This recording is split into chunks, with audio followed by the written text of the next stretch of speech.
नमस्कार, स्वागत आहे आपल्या अजून एका व्हिडिओमध्ये। आज आपण साबुदाणा वडा कसा करायचा ते बघणार आहोत। आता काय काय लागतात ते बघू। उकडलेला बटाटा लागतो, हिरवी मिरचीचा ठेचा, शेंगदाण्याचं कूट आणि भिजलेला शाबू। तर आता आपण काय करू, सुरुवात करू। काय केले, छोटे छोटे 3 बटाटे मी उकडून घेतले आणि ते आता थंड करून घेते। 1.5 वाटी शाबू घेतला होता। 1.5 वाटी शाबूला मी रात्रीच भिजून घेतला होता।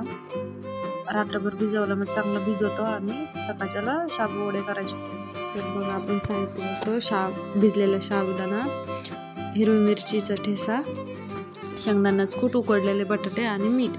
चवीनुसार मीठ लागणार आहे। आता काय करायचं, शाबू एका ह्याच्यात वाटून घेतला डिशमध्ये शाबू आणि त्याच्यात बटाट्यातनं शिजलेले बटाटे चांगले असे हे करून घेतले, मॅश करून घेतले। त्यात हिरवी मिरची टाकली, परत शेंगदाण्याचं कूट पण टाकलं आणि आता सगळं एक चमचा मीठ टाकलं। चवीनुसार मीठ टाकायचं तुमच्या। एक चमचा मीठ टाकलं आणि ते सगळं असं चांगलं हाताने असं मॅश करून घेतलं मी। हाताने मॅश केलं का म्हणजे कसं ते एकजीव होतं। मॅश करून घ्यायचं। आता ते झालं एकजीव। आता त्याच्या छोटे छोटेसे बॉल बनवून घ्यायचे आपण। एका हाताने मला एका हाताने येते तर एका हाताने बनवून घेतले। तोपर्यंत काय केलं, कढई ठेवली गॅसवर, कमी गॅसवर, म्हणजे गरम होईल तेल तोपर्यंत आपल्याकडे वडे तयार होईल तर गरम होईल म्हणून असं वेळ पण वाचतो आपला। चला तोवर तयार करून घेऊ। मी काय केले, साबुदाणा वडे तयार करून घेतले। ते गोल करायचे आणि थोडेसे चपटे करायचे, मग असे हे होते। तर आता मी काय केलं, चालू सगळे। आता मी ना इथं पटपट शाबूचे वडे करून घेते सगळे, एकदा करून ठेवते की आपलं तेल पण तोपर्यंत तापत आहे, मग इकडं वडे पण होते। तर वडे झाले म्हणजे कसं तळायला होईल आपल्याला। आता बघा मी काय केलं, एका हाताने पण करून दाखवले तुम्हाला, मला जमते ते एका हाताने।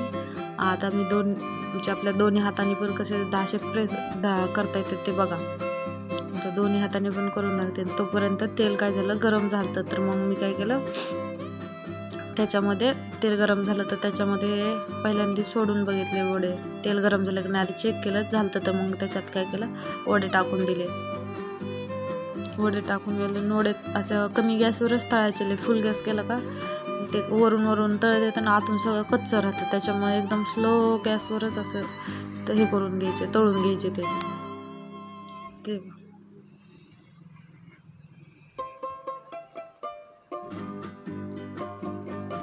एवढे तळीत एका अंगाकडून तळी की त्यात पलटी मारायची, दुसऱ्या अंगावर करून तळून घ्यायचे। चांगलं सोनेरी रंग येऊस तर असे आपल्याला तळून घ्यायचे दोन्ही पण अंगाने।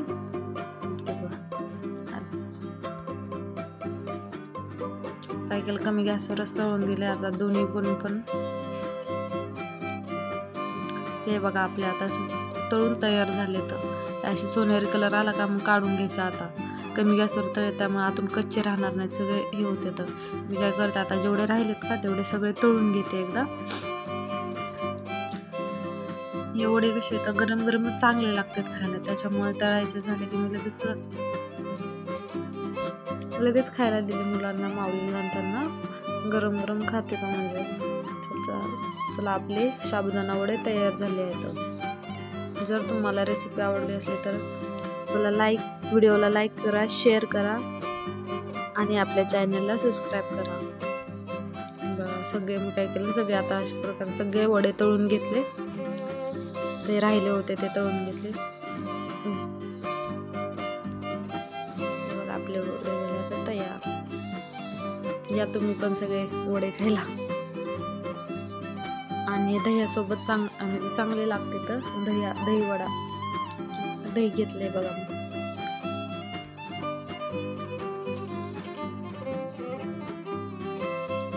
थँक्यू।